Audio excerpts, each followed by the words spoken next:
रत्तमा नारियल की बंडी धकेलते हुए सारा गांव घूमती है। कोई भी उसके पास नारियल नहीं खरीद रहा। उस गांव की सारी गलियां ऐसे घूमती है कि उसके पैर भी थक गए।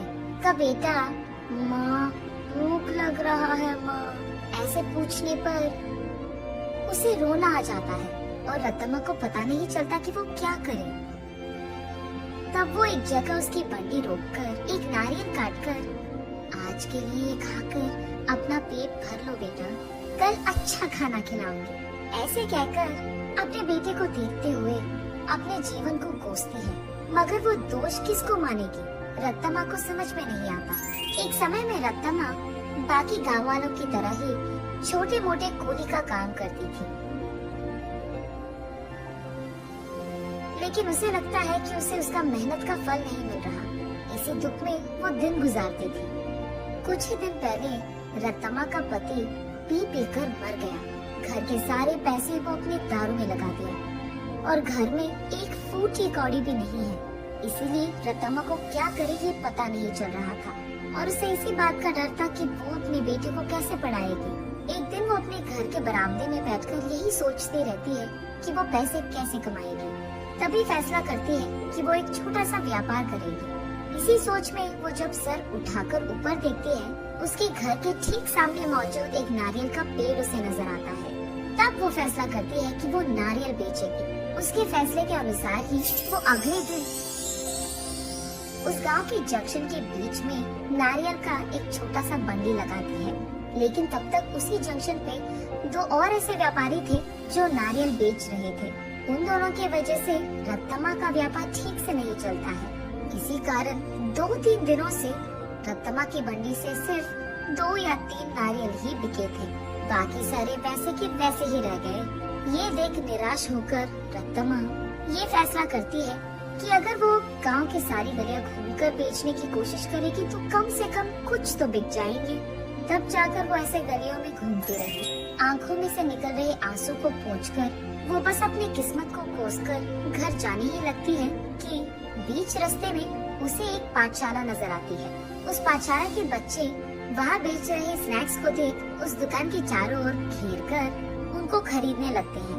ये देख रत्तमा का बेटा, माँ मुझे भी वो खाना है माँ, ऐसे वो भोला बच्चा पूछता है। ठीक तभी अचानक रत्तमा को एक अच्छी योजना सूझती है। तब वो उसके बेटे से ऐसे कहती है, हमारे पास उसको खरीदने के पैसे नहीं है बेटा, लेकिन घर जाते ही मैं तुम्हारे लिए एक बहुत अच्छी मिठाई बनाऊंगी, ठीक है?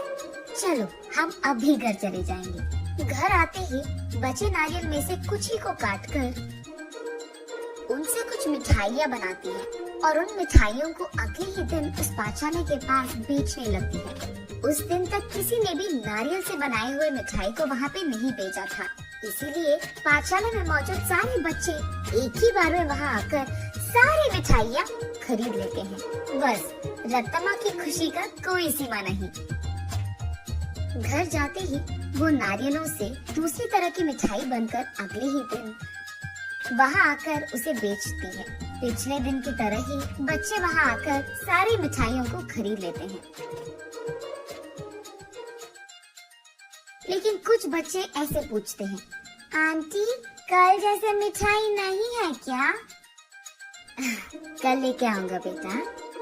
ये कहकर घर पहुँचते ही अगले दिन के लिए नारियल से ही 2-3 प्रकार की मिठाइयाँ बनाती है।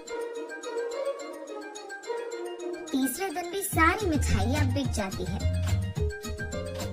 तब वहाँ मौजूद बाकी व्यापारी ये देख रत्तमा के पास आकर ऐसे कहते हैं, अम्मा कुछ मिठाइयाँ हमको भी बेचो, वो हमारे दुकान में बेचेंगे, हम तुम्हें दुगना पैसे देंगे इनके लिए, ऐसे कहते हैं।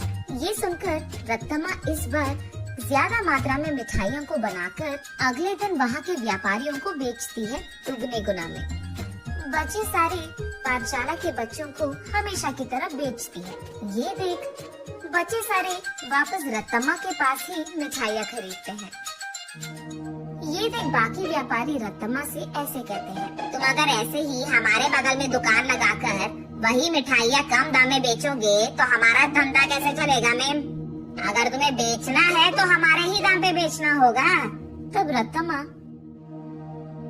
लेकिन बच्चे इतने दाम पे कैसे खरीदेंगे? उस सब से हमारा कोई लेना देना नहीं। अगर यहाँ धंधा करना है तो हमारी सुनो, वरना यहाँ से निकल जाओ। ऐसे कहते हैं। ये सुनकर रत्तम्मा उसके घर पहुंचकर बहुत सोचने लग जाती है। अगले दिन वो उस पाठशाला के पास एक बड़ा सा मिठाई का दुकान ही खोल देती है।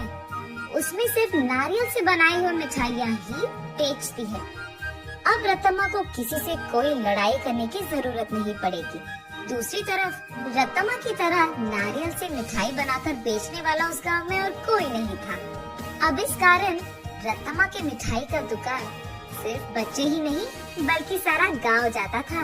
कुछ ही दिनों में रत्तम्मा अमीर बन जाती है और उसी पाठशाला में वो अपने बेटी को पढ़ाती भी है। ऐसे प्यार से वो उस नारियल के पेड़ को हर रोज पूछकर पानी डालती थी।